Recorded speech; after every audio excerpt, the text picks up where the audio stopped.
అలాగా చేసుంటే బాగుండేది, నేను అలాగా జీవించుంటే బాగుండేది, నేను నా నోరు మూసుకొని ఉంటే బాగుండేది, నేను ఇలాగ ప్రవర్తించుంటే బాగుండేది అని రిగ్రెట్స్ తోటి ఉంటారంట మరణ పడకల పైన.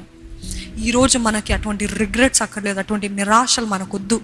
నా స్వార్థంగా నేను జీవించలేదు, నా శరీరాన్ని కాపాడుకున్నా, నాకు ఎటువంటి రిగ్రెట్స్ లేదని మీరు చెప్పగలుగుతారా? ఒకవేళ దేవుడు ఈ రోజు కానీ మీ ప్రాణాన్ని అడిగితే, నిరాశకో ఇది వదిలిపెడతానయ్యా, ఇది వద్దంటే ఇది చెయ్యనయ్యా, ఇది నీకు ఇష్టం లేదంటే ఇది చెయ్యనయ్యా, నా గొర్రెలు నా స్వరము వింటే అంటే ఆయన ఎక్కడ తిప్పితే అక్కడ వెళ్తాయి, ఆయన ఏ మార్గంలో నడిపిస్తే అక్కడ ఆ మార్గంలోకి వెళ్తాయి.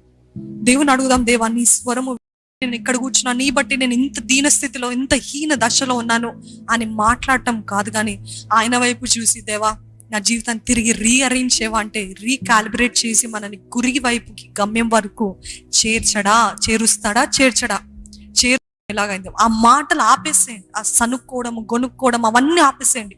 I know my God can bless my future, hallelujah. For I know the plans I have for you, I have a hope and future అని దేవుడు చెప్పాడండి.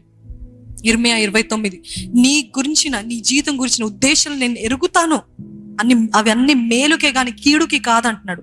ఒకవేళ నడువు, ముందుకు వెళ్ళు, నేను ఒక గమ్యం ఇస్తున్నా, నేను ఒక గురి ఇస్తున్నా, దాని వైపే నడువు.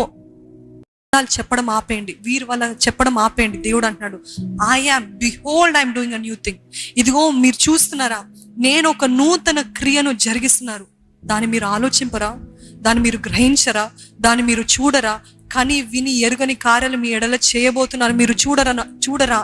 నమ్మిన దేవుడు అన్నాడు, హూ సో ఎవర్ బిలీవ్స్, నేను సక్సెస్ కోసం ఇటు అటు పోను, నేను నిజాయితీగా బ్రతుకుతా. I live a life of excellence, I live a life of perfection. Perfection అంటే ఎప్పుడు కూడా ప్రయత్నించడం కాదు.